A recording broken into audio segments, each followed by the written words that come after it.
Good morning, John. Again, I'm going to play some Immaculate Grid, and what a game one of the World Series that we saw last night. Rangers taking it in extra innings. The people you expect, man, Seager and Garcia, getting the job done after a seesaw battle, and I actually got to watch pretty much the whole thing. The little one assured me of that. He was quite awake, and it was the first game we got to watch together as father and son. Although, admittedly, I was more holding him away from the TV. But um, anyway, let's get into it. Let's play some Immaculate Grid. I'm gonna start sharing here. I guess I'll show yesterday's flop of game. What it was 205 there. I guess I'll just do this. That should get us there. No teams. 40 WAR for career. Interesting. Okay. So I got 40 homer season batting, all-star and 2000 hits. And we're aligning that with 40 career WAR, Hall of Fame, and Gold Glove. I usually struggle with Gold Gloves, but should be able to come up with enough people here, I think. Hmm.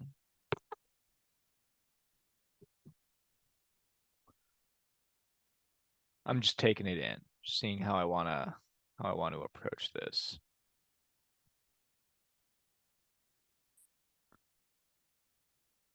Let's see. So we've got Gold Glove winners. Like I said, I struggled with those. Some people. I think this is in going to be kind of an interesting one. Here's some people who will work. Barry Bonds, of course. Mark McGuire won one Gold Glove. Rafael Palmeiro won Gold Gloves. Sean Green, I believe, was a Gold Glove winner. That might be a good one to go with. Um, let's see. I want to say Vlad Guerrero won like one before his defense started to go a little bit south. Griffey will obviously work uh, many times over, so will Willie Mays, so will Henry Aaron, Andrew Jones. Um, but wouldn't want to go with any of them. Sean Green might be the most. Pretty sure he was a Gold Glove winner. Let's try to get him dialed in. Hopefully, I don't lose on the first one. It's 0.4. It's pretty good.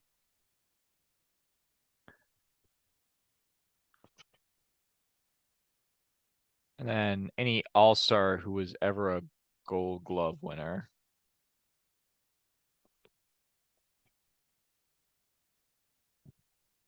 I wonder if Del Crandell didn't make the All-Star team. That would be a surprise. He's an early All-Star that I think would be an interesting pick there. Gotta believe Bobby Shantz made All-Star teams, plural. That'd be another good early Gold Glover. Manny Trio. We've decided he works for All-Star and works for. Have we decided he works for All-Star? I'm pretty sure he was an All-Star at some point.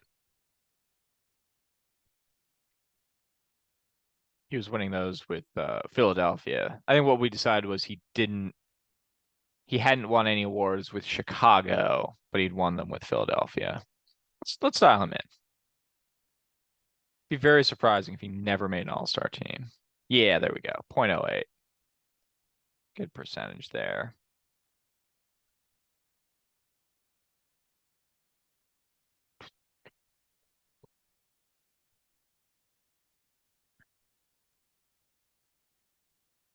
I want to say Jim Rice had about 45 career WAR, and he had a 40 homer season.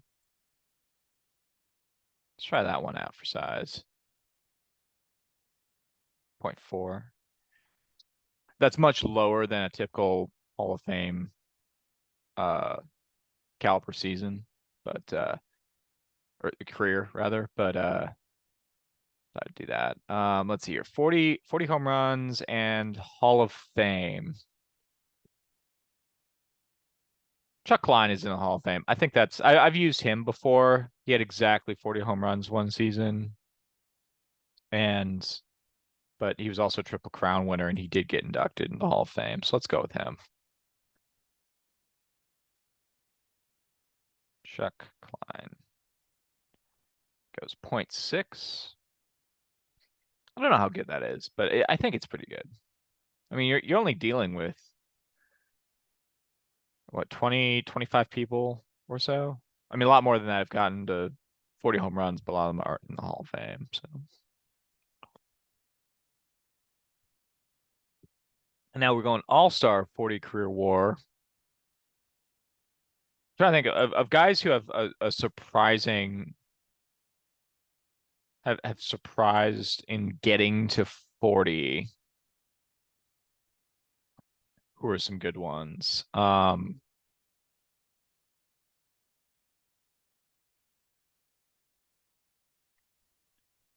I know that I know I was looking at some like catchers and like even your top 10 catchers of all time are in the 40 WAR territory. In fact, the chapter of my book, Baseball's Most Fun Frivolities, actually there's a whole chapter in there about how I think WAR probably underrates catchers by ascribing a lot of what they bring to the game to other players. Is basic synopsis. Read the book. Support my family, read the book. But that's the basic idea.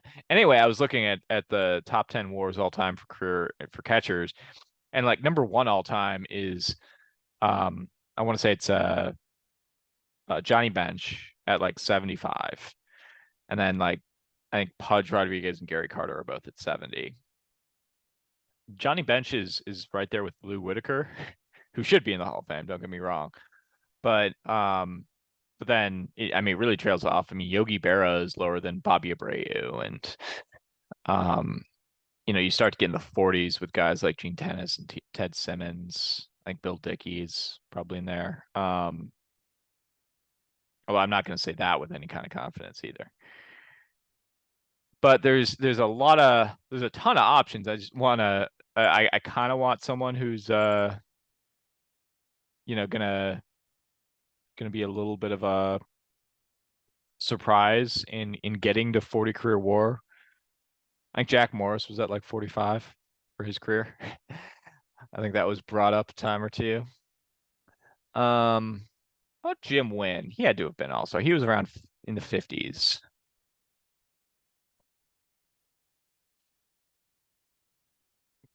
Let's try him on for size. Let's see. I mean, if he wasn't an all-star, egg on my face, but oh, that worked really well. Cool. He's very borderline. Like, he's in the high 50s territory. Typically about 60 is considered Hall of Fame category. Let's see.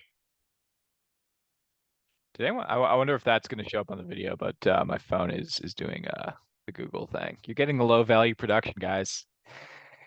Keep on subscribing though. Let's see, Hall of Fame and All Star again. Lots and lots and lots and lots of options. But Joe Cronin would be an interesting early All Star. Um, Ted Simmons just inducted. Fred McGriff just inducted. Scott Rowland. Um, Harold Baines doesn't hit 40 career WAR, but he will hit 2,000 career hits, so I could go with him there.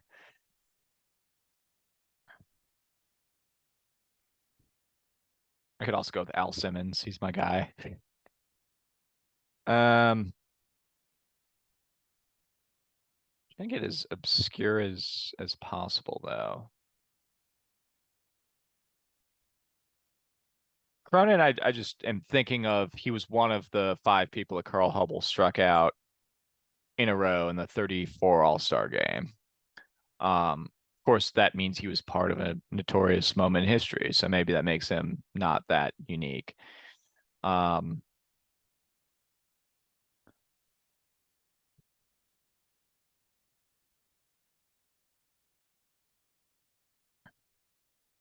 Lou Boudreau, I want to say he had to have made an All-Star game in like that 48 season. Very much surprised me if he didn't. He's kind of a not as well-known Hall of Famer. Let's try him out. Point two. All right.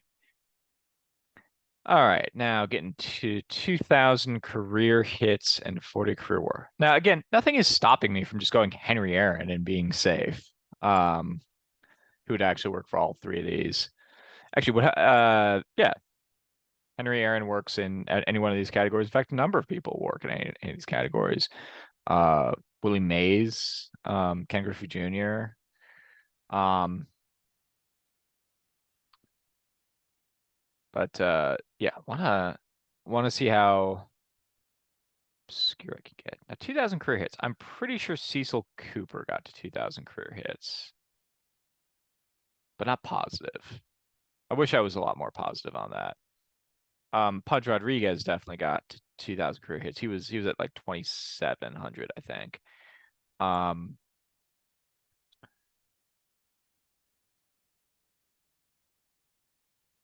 Luis Aparicio and Ozzie Smith certainly played long enough that I think they got to uh 2000 hits. Nelly Fox, I gotta believe, got to 2000 hits. He played for a long time as well. Um, what Jose Cruz Sr.? He won Gold Gloves, right? Definitely got to 2000 hits. Be a fun option. Now I'm second guessing myself. I'm not 100% he got Gold Gloves. I'm pretty sure, but he's a very good defensive outfielder, but you're getting me sitting my coffee, getting the genuine experience here. Because you want to be I'm just gonna end up overthinking it. So let's just grab some people.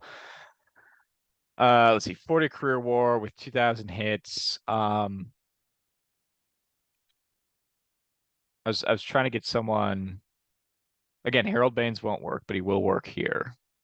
But I think he's pretty recent. I think his stats were traded around a lot, so there's a decent chance people know he got there. Um, John Olerud will work here. Now, actually, I don't know if he got to 2000 hits. He walked a lot, so maybe not. 2000 hits isn't even that crazy a number, though.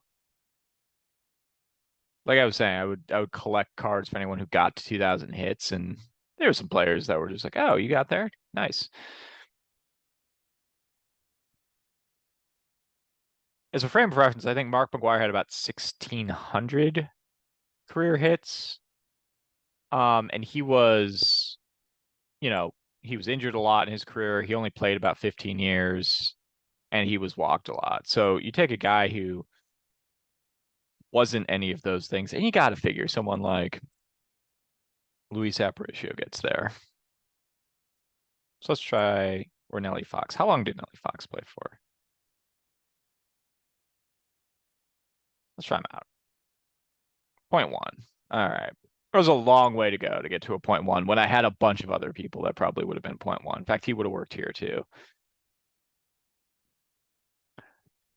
Let's see here. And then for 2000 career hits, and in the Hall of Fame. Now I can shift my focus away from All-Star Gold Gloves because those are both bound by timelines. Like there's no All-Star game before 1933. There's no Gold Gloves between 1956 or 7 or something like that. However, there are people who've gotten to 2000 career hits and made the Hall of Fame prior to, going all the way back. So like Cap Anson would be a decent pick there. Um, in fact, what do we think? How long does Sam Crawford play? I gotta believe that'll work. He gets point two, all-time leader in triples. And same thing here. You can go with someone who didn't make it all the way to the All-Star game in the hall or the Gold Glove era. You don't need someone in the Hall of Fame. Shoeless Joe Jackson might work. Certainly Al Simmons will work. I like to use him. Um, some other creative ones I could use. Andre Dawson works. He is in the Hall of Fame, but um, I'm pretty sure on Jose Cruz. I kind of want to. Well, here let's go with let's go Andre Dawson. I know he'll work, and he goes sub 1.1. So rarity score of 2, which is like a really good score, but I think a lot of people are going to get rarity scores that low. Um, I didn't or lower. I think this has a great opportunity for a ghost score. As you can see, pretty much and everyone I played about as dangerously as I was comfortable playing. I was never able to pull the lever on Jose Cruz, but it's kind of silly. I spent so long thinking about it because it's just like what about Jose Cruz and like Andre Dawson, who I was positive on, because Andre Dawson is one of those players who had like his Hall of Fame case debated. Him and Jim Rice, right around the same time, had active debates, and they were on the ballot for like, I think 15 years for both of them. And so they had their numbers thrown back and forth a lot. And um, so like I knew that Andre Dawson had like 27 plus 100 career hits. I think his WAR was in the high 50s, which is say a little bit lower than Hall of Fame caliber, also lower than like Bobby Abreu, but not like he's not an absurd Hall of Famer. Jim Rice kind of is. He's in the 40s. Um, like with Jim Rice, the argument was, well, he was feared at the plate. I'm like, okay, but you know, he played 15 years and didn't really play defense, and you know, those arguments were had, and he got inducted, and good for him. But um, anyway, I was able to know those numbers a little bit better. Um, I'd be very interested to see what the optimal ones are here. I thought Chuck Klein was a pretty good pull, because he had exactly 40 career home runs. It was a long time ago, and um, you know, he's not a super well known Hall of Famer, even though he's a Triple Crown winner. Maybe there's better ones, but I'm not none are racing to my mind. Um, More modern people, like I think Bagwell would be an interesting pick here. Piazza, but I think they're better known than Chuck Line, right? Um, and then yeah, got a lot of got some fun ones. Was able to use some fun ones. Anyway, cool. No teams. It makes for a fun game. I'll get this posted, and we'll be back at it tomorrow. Thanks a lot for playing. Peace.